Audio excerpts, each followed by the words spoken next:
Selam aleykum, hürmetli seyirciler. Siz haberler informasyon yayını seyretesiniz. Bu kunun esas hadiseleri hakkında bizim muhbirlerimiz tarif ete. Studiyada men Abdullah Osman çalışam. Bugün böyle malumatlar hakkında tarif etemiz. Rusya Federasyasının prezidenti Vladimir Putin Astrakhan şehrinde Milletler Ara Münasebetleri Şurası'nın toplaşımını geçirdi. Karasu Bazar şehrinin cemaat erbapları ve faal sakinleri belli vatandaşımızga Abdurashid Mediyevge abide koymağa isteyler. Bakçasarayda şehrinin tarihi asabalığını saklap kalmak ile kirgin vaziyet peyda oldu.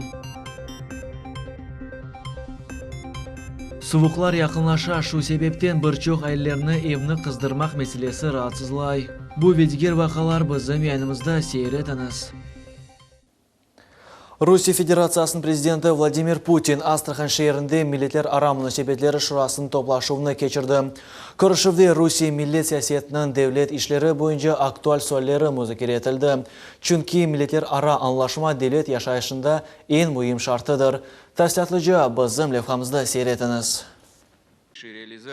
2012 senesi Rusiyanın devlet milli siyaseti stratегиясы tasdiqlanğandan berli milletler işleri boyunca federal agentlik teşkil olundu ve milletlerinin birleşmesine bağışlanğan federal programma çalışmakta. Şuranın toplaşuvunda Prezident Vladimir Putin kaydetti ki strategiyanın amelge geçirilüvi ekstremist ve terroristik, etnik ve dini ziddiyetlerini milletler ara davalarını yok etmek için cemiyet ve dini birleşmesi büyük rol oynay. Bunun beraber Vladimir Putin aytkanına göre milletler ara münasebetler bu en kıymetli bölüktür. Onun için mahsus mütehassıslar gerek.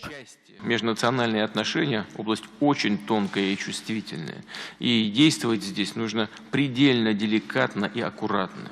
Косность, формальное и бюрократическое отношение к делу не просто недопустимо, но и чревато опасными, а иногда и разрушительными последствиями. Очевидно, что нам нужны профессионально подготовленные, грамотные специалисты в сфере межэтнических и межконфессиональных отношений. И пока, конечно, их явно недостаточно. А потребность в них колоссальная, особенно на религиозном направлении.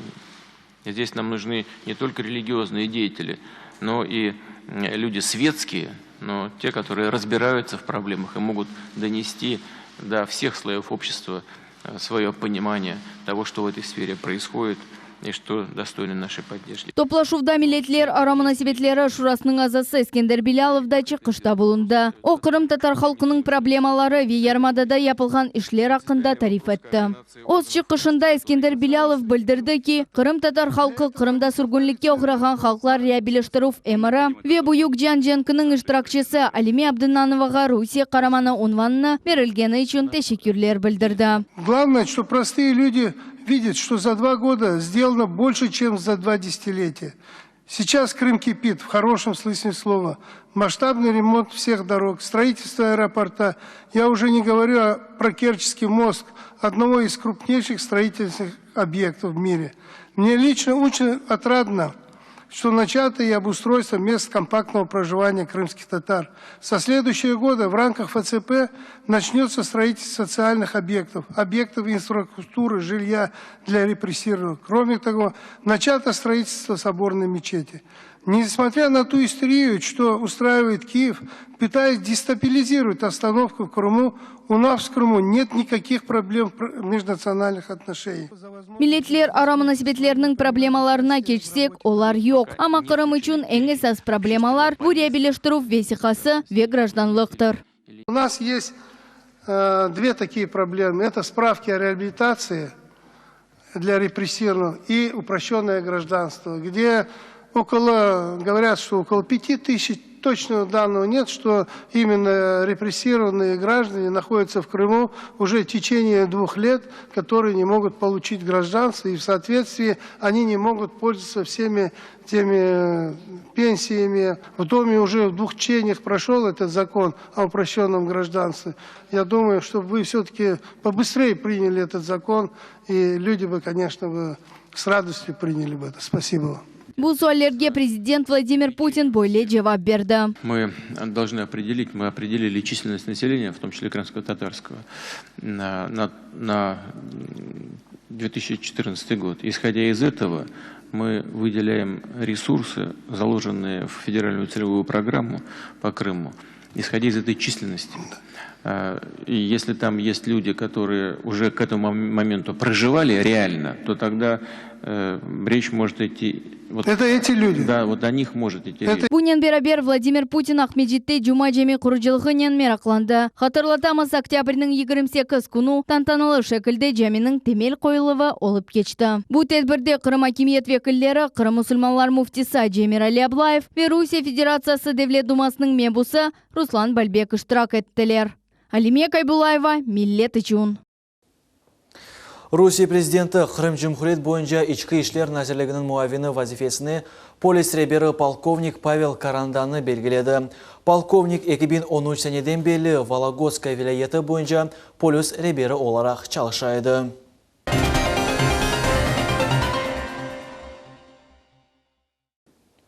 Бүгін Қырым Жумхурет Devlet Şurasының президиум топлашуы олып кечті. Көршів кетішатында ең актуаль суалер мүзакере етілді. Оларны қысқа мүдетте чезмек керек. Тәфсиятлар иле мұхбиріміз Асан Абибулаев. Қырым Devlet Şurasының рейсі Владимир Константинов топлашуыны бүгінгі күнге ең кескін мәселеден башлады. О қадетті ки бала бақчалары ве мектеплерінің қыздыруф мерсіміне азырлық иле бойлы вазиет денішмек керек. Емде Devlet Şuraның пленар топлашуында Мескен коммунал хожалық назиры Сергей Карповның марузасы ақында хатырлатты. Чоқ объектлер қыздыруф мерсіміне азыр дегіл екенлер. Емде Қырым парламентінің спикері Константинов акимет органларыны бұл мәселені тезже чезмеге чағырды. Сейчас очень важно организовать всю команду, это глава администрации, само министерство, те министерства, которые к этому имеют отношение, там Министерство здравоохранения, социальной политики, образования, и этой команды дотянуть все вопросы. Пока нет больших холодов, пока мы еще, так сказать, а для того, чтобы ни у кого не возникало иллюзий, много 4 дома или мало это 4 дома, вот переедьте туда, поживите там, своего ребенка отдайте в неотапливаемую школу, и вы поймете, что это такое, как для вас жизнь за один день просто перевернется вверх ногами. Поэтому это очень важно. Мескен коммунал хожалық назиры Сергей Карпов осынев бетінде маруза кетішатында хабар етті ки, ноябрьдің 15-не қадар эпсі етішмемезліклер yok етілежек. Работа организована, круглосуточные диспетчерские службы созданы как в Министерстве ЖКХ, так и во всех муниципалитетах. Докладываем 2 раза в сутки, точнее держим на контроле 2 раза в сутки, доклады принимаем тоже 2 раза в сутки, на 8 утра и на 19:00. Порядка 60, где аварийные ситуации, цифра постоянно меняется, но это связано с износом сетей, с износом у нас постоянно каждый день там, по 20-15 аварий случается по Крыму, поэтому это цифра текущая. Основная проблематика, это вот где Бахчисарай у нас и Судак, это вот мы до 15 ноября обязуемся все устранить, что котельные будут запущены, тепло будет подано в дом. Bundan gayrı toplashuf ketishатында Qrim Devlet Şurasының reisi Vladimir Konstantinov xabar etdi ki, o'z vazifasini mutaxassis olmagan şekilde becerejek. Konstantinovning aytganına ko'ra, o'yinda buna uyg'un ariza yazdi ve onu Cumhuriyet başına yetkazdi. Vesiqa o'zi noyabrning 16-sında Devlet Şurasının toplashuvida taqdim etilajak. OMD Qrim Devlet Şurasının reisi vazifasında aylık almagani haqında hatırlattı. 2015 senenin noyabr ayına kadar o o'z aylığını Cumhuriyet Bala klinik hastaxonasına keçirdi. 2015 senenin noyabr ayında ise qazangan paralarını Cumhuriyet büdjetine qaytaraydı. Abdullah Josman, Асан Абибулаев, Дмитрий Низовой, Millet üçün. Қарасу базар шерінің жемат ербаплары ве фаль сакинлері белі ватандаşımызға Абдурешит Медиевге абиде қоймаға істейлер. Тәсиятларыны Султане Ситакаева біле. Да, 2013 сенесі Қарасу базарының мейданына жемаат эрбабы Абдурешит Медиевнің ады берілген еді. Жемаатчылар ве фааль сакинлер Қырым ве Қарасу базарының девлет идарелеріне белі саясетчі Абдурешит Медиевнің қатырасына абиде қоймақ мәселесінен мұраджатта болындылар. Илері жемаат тешкилятының рейсі Мемет Кемалиддиновның сөзлеріне көре абиденің ері енді белгіленді. Тек лейха hazırlanmaq керек. Ләкин мына bu hareketleri başladık. Мен белесем, Allah'ın yardımından енді bir parça vatanperverlik uyandırsalar, hem rehberler, hem halkımız bunun tübünden жүмледен чыгармыз деп умут этем. Абдурашид Медиев bir kaç Kırım Tatar siyaset gazetalарынын muariri edi. 1907 senesi Karasу Базар шәһәр мемориятының başı olarak çalışıp başladı. Bu vazifeni becergen vaqtda Karasу Базарда elektrik станциясы Мединет evi kuruldu ve su ağı keçirildi. Tamam şu sene o Таврия губерниясından 2. Devlet Dumasının mebusu olarak saylandı. Анда Медиев Müslüman fraksiyası terkibine kirdi. Abdurashid Mediyev bizim көрімлі адамымыз, демек, o Думаның депутаты oldu өз вақытында, Думада çıkışları denilen Lenin'in tomlarında var, namlı adam.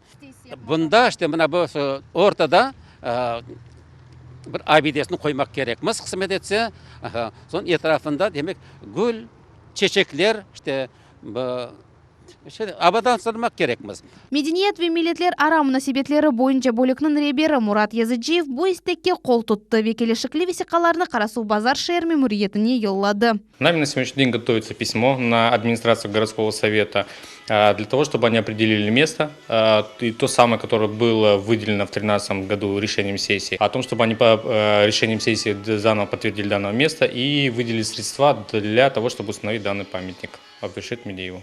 Абдурашид Медиевнің адыны ташыған мейдан Карасу Базар шәһәрінің Зиманеви вескі шәһәр шураларының биналарының арасында ерлеші. Султания Ситакаева, Энвер Аблязиз, Миллет үшін. Бақчасарайда шәһәрнең тарихи асабалығы сақлап қалмақ ile кергін вазиет пейда oldu. Yol ve toprak işleri çerçevesinde tarihi ve medeni asabалық объектілерінің биналары yıkıtırıла. Yerli sakinler Бақчасарайының eski kısmını saqlap қалмаға isteyler ve bir eski bina yıkıtırılığı bu doğru değil деп sayalar. Bunun yerine binalarını gayırdan tәрlемеге tefsiye etili. Бақчасарайда Ленин сухағында ерлешкен бинаны йыхып башладылар. Бу бина федераль эмиет ташыган медени асабалык объекты сайыла. Вехан сарайынын сынырына кире. Шәһәр сакинлери чешит ерлерге муражаат эттилер. Будан гайры медени ва тарихи асабалыкны саклап калуу боюнча Devlet комитетинин чыгыш сессиясы кечти. Нетижеде бинанын экспертизасын япмага теклиф эттилер. Данное здание находится в охранной зоне Ханского дворца. Безусловно, администрация города решила снести, а не реставрировать, к глубокому сожалению. Даже начался процесс сноса частично. Это здание имеет признаки, согласно которым можно в дальнейшем его ввести в реестр памятников. Просто не успели сделать, это процедуры были. Faal гражданлар, тетхихатчылар, медени эрбаплары Кырым тарихи хорух музейинде тешкил этилген төгерек маса этрafında топландылар. Топлашууда федераль ve региональ эмиет ташыган объектлери болгон шаар инкишафыны музакире эттилер. Ве муим маселелерден бири Бақчасарай шаарынын тарихи мирас сактануу болду. Кырымда намказанган мемар Валерий Борисов айтканына көре, бу бинаны кайрыдан тамирлемек керек. Здание по улице Ленина 97 в Бақчасарае – это одно из ключевых зданий в ближайшем окружении Ханского дворца. Вот если вы встанете напротив, по оси улицы, напротив главного входа в Ханский дворец и повернетесь в сторону Староселья, то это здание, оно замыкает перспективу, понимаете? Это ключевой момент в перспективе завершения улицы. Кроме этого, понимаете, это здание многослойное, оно частично можно отнести его часть сооружения и к ханским временам, это то, что выходит на переулок. И самое интересное, сам этот переулок, он практически не претерпел каких-то градостроительных преобразований, и если его привести в порядок, это очень интересное здание. Белли улганына көре, бина меморджилык абиделери реестрине кирсетилмеген. Тамам шунун үчүн онун экспертизасына ве кайрыдан тамирленүүнүне паралар айрылмады. Бунен берабер Гулливер Альтын медени мирас коруу боюнча Devlet комитетинин жевап мектубуну окуду. Анда бина ыктырылуубу вакытынча токтотулду деп жазыла. В связи с изложенным в адрес администрации города Бахчисарай направлено предписание номер 28 от 21 октября о необходимости приостановить данные работы до получения согласования с комитетом. Ерлі сакинлер атсызланмамақ кереклер. Өзіне бетінде Бақчасарай мемориетінің башы Александр Трянов хайдетті ки, бүгінгі күнге әнді хазаевлерден инсанларны көчірмек үшін яны евхурылды. По постановлению Совета министров, адресная программа по переселению жильцов из аварийного жилья, жители из этого дома были переселены. Выделены деньги на демонтаж здания. Данное постановление согласовывалось в том числе и с культурным наследием в свое время. Это было еще в 2014 году. Жильцы переселены уже. Государство выделило деньги на их переселение. Выделило жилплощади в новом доме, в том числе. Переселило людей, потратило деньги. Выделило деньги на демонтаж здания. Деньги выделены. Заключен муниципальный контракт с подрядчиком, который осуществляет работы в рамках этого муниципального контракта. Топлашув нәтижесінде резолюция кабыл етілді. Анда Бахчысарайның тарихи муитінің сақамақ бойынша конференция өткерілуі тәвсие етілі. Әмде Русия вехырының чешет идарелерінің реберлігіне бұл мәселені чәзмеге мұражат етілді. Диляра Шевкетова, Аким Бекиров, Миллет үшін. Суvuqlar yakınlaşa, şu sebepten birçok ailelerini evini kızdırmak meselesi rahatsızlay. Böyle kurantaların sırasında Ahmejit rayonunun Kurtsi kasabasında yaşayan Halilovlar kurantasıdır. Tap 2009 senesi kasabaga gaz kelip çıktı. Lakin onu herkes geçirip olamadı. Kırım Rusya erkanına kirgen son bizim vatandaşlarımız reabiliştiriluf akta vesikalarını alıp başladılar. Bu vesika yardımının kommunal hizmetler 50%'ga ucuz tuşu. Yazık ki herkes bu vesikanın kullanıp olamay. Halilovlar ailesinin bizim muhbirimiz Safiya Şukurova konuştu. Халиловлар айлесі коммуналь проблемаларының шақси таныш. Суфтек азбарда ышық кемерде сөндіріле газ асылында йоқ. Эке одалы евде Сания Бетанин берабер Тимур оғлының айлесі яшай. Оларның эки баласы бар. Яқында дабыр евлят беклейлер. Evni gazni temin etmek için 150 binge yakın para gerek, dey Saniye Hanım. Halilovlar ailesi için bu pek balaban para. Хорanta хартның нефақасына ve Тимур оғлының айлығына яшай. Не хватает. Вот моя пенсия, например, расходится сразу в этот же день. Я покупаю эти лекарства, там покупаю тут что-то там, даже ничего себе лишнее позволить не могу. Коммунальные услуги, да, вот за свет. Баллон газ покупаем, он 1000 рублей не хватает надолго, потому что и кипятим и чай, и кушать варить, все там. Ну, вот, если баллон газ в месяц не хватает на 1000, приходится где-то 1,5-2 баллона покупать. Өзбекистандан Қырымға айле тап 40 ел evvel қайтып келді. Ерлешіп башладылар, амма евге газ кечірмек үшін бұйық пара керек олғаны себебінден газсыз қалдылар. Шымды олар ағачнен соба яқып қызаналар. Келін Эльзара ханымның сөзлеріне көре бір машина ағач 18 000 рубле тура. Печку мы топим, пока топим, дома тепло, а как потухает, через час уже, можно сказать, дома холодно становится. Дома дети, вот это старшая моя, еще младшая 4 годика, вот часто болеют из-за того, что прохладно. Русия президентінің реабилиштиру вақта әмірі бойынша Сания Ханым 2014 сененің ноябрь айында весиха алды. Ама весиханин насыл файдаланмаға білмей. Я надеюсь, что эти льготы мне как-то помогут, хотя бы где-то газ поставить. Bizim televizyon takımımız Kırım Cumhuriyeti'nin milletler ara münasebetleri ve sürgün etilgen grajdanlarının işleri boyunca komitetinin repressiyaga uğragan halklarının abadanlaştırıvı boyunca bölügünün mütehası Şevket Hamzin'den görüştü. Onun sözlerine göre aile, emek ve içtimai хоров organlarga müracaat etmek gerek. То здесь уже предусматривается 218 ЗРК в соответствии о мерах социальной поддержки реабилитированных лиц и лиц, пострадавших от политических репрессий. В соответствии с законом 1761.1 это о мерах поддержки, социальной поддержки реабилитированных народов. Это федерального закона. Предусматривается 50% скидка водоотведению, газоснабжению и электроснабжению. Необходимо предоставить саму справку о реабилитации, паспорт, СНИЛС, лицевой счет пенсионного счета и справка о составе семьи.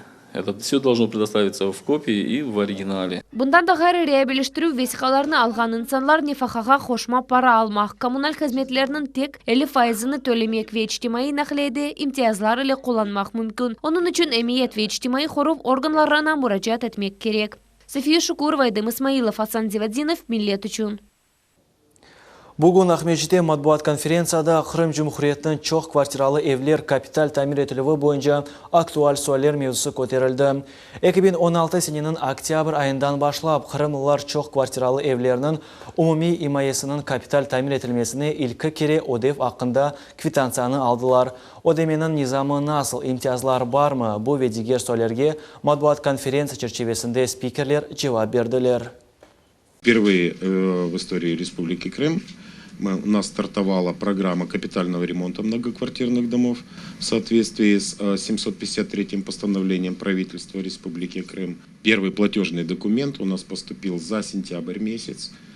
Там произведены начисления на общую площадь без учетов балконов и лоджий. Каждому собственнику, подчеркиваю собственнику, потому что эта обязанность возникает у собственников, как юридических лиц, так и физических лиц. На сегодняшний день доставлено на доставке Почтой Крыма стоит порядка 311 512 квитанций. Это за сентябрь и точно такое же количество за октябрь месяц. Екене Удев физикасы ақында тәсілатлыча Қырым Жұмхуретінің Девлет унитар музейінің мудиры Андрей Калинин тариф етті. Капитальный ремонт стал первой ласточкой, первой строчкой в данном документе. В дальнейшем в него будут включаться ресурсоснабжающие организации, также управляющие организации и, возможно, иные услуги. Реквизиты получателя, соответственно, вверху располагаются. Далее у нас идет адрес помещения. Указано также фамилия, имя, отчество собственника, указан исполнитель услуг. Вот посередине, по центру слайда вы, в принципе, можете видеть, что в данный момент там указан фонд капитального ремонта многоквартирных домов. В дальнейшем, опять же, повторюсь, список будет уточняться. Ахмежетте Русияның яш иш адамы серлевалы Умум Русия ярыштың региональ басамағы олып кешті. Ярыш Русия яшларын агентлігі Қырымның иқтисадиет инкишаф назірлігі ве Қырымның девлет иш адамларының қол тұтып фонды тешебюсі иле тешкелі олынды. Мевзуны Мавиле Юб девам ете. Русияның яш иш адамлары адлы Умум Русия ярышы Қырымда илік сефер өткерілі. Ярышның esas мақсады яш иш адамларға қол тұтмақ. Ярыш девамында 17 иш адамлары ерішкен мұвақайтлері аққында ел ачылуы, ел истисалы, ел иш адамы, ел иштимайы бизнесі ве шақси мұвақайы номинацияларында презентацияларны тақдим еттілер. В этом году мы впервые начали тему развития в Крыму молодежного предпринимательства и, конечно же, принимали решение о том, что данный конкурс также необходим в нашей республике.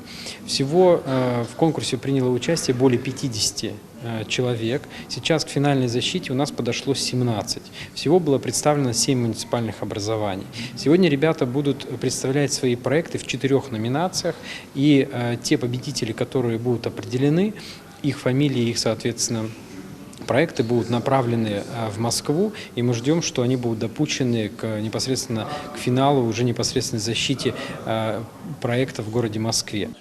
Игорем учашындаки Селим Суфьянов осышыны ел иш адамы номинациясында нумайыш етті. Яш олғанына бақмадан он ақлия музейсінің генераль мудирыдыр. Селимбе білдіргеніне көре бизнес açılуында она білгелер ярдым ете. Я по первому образованию бухгалтер-экономист, по второму я юрист.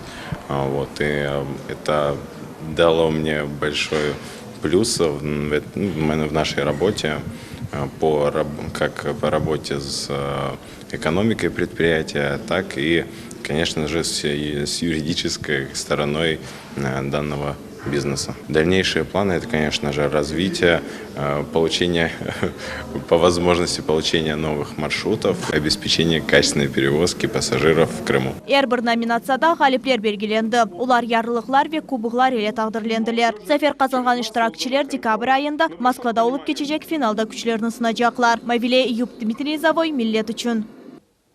Кери шерін медениет евінде ради будущего адлы лейханын екінші басамағы башланды. Мында бұл баршықны сақлайық мезуда концерт программасы тақдим етілді. Тәсетлар біздің левхамызда сейретіңіз.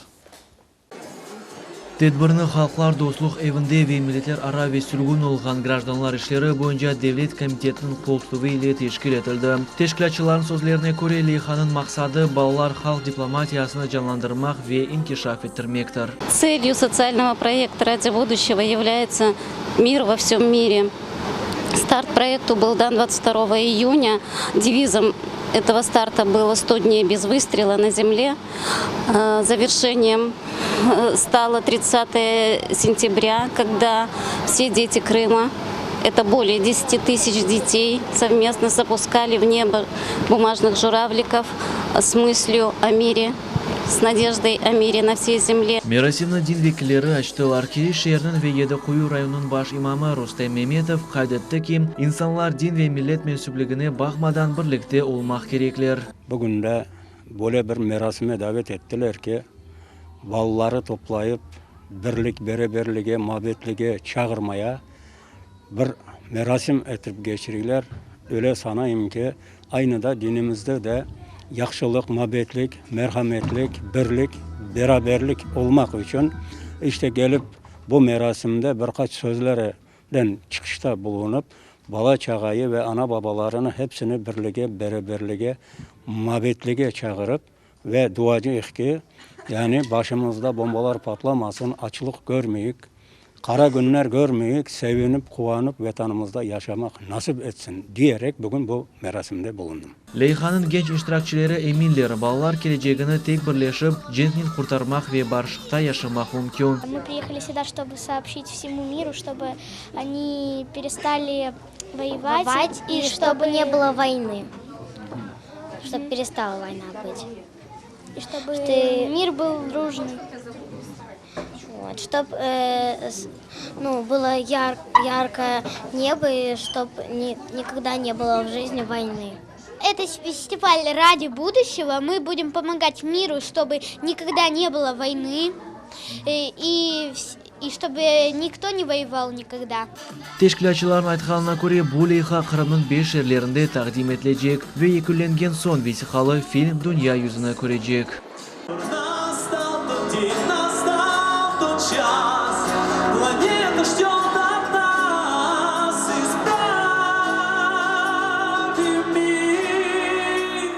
Abdullah Osman, Ramazan Alivapov, millet için.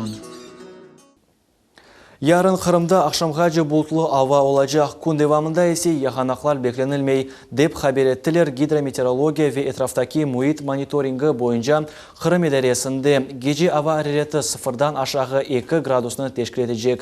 Kunduz ise hava koşma 7 gradusga kızacak. Bu noktada yayınımız sonuna yetti. Evlerinizge her daim iyi haberler kelsin. Görüşmek üzere. Sağlıklı kalınız.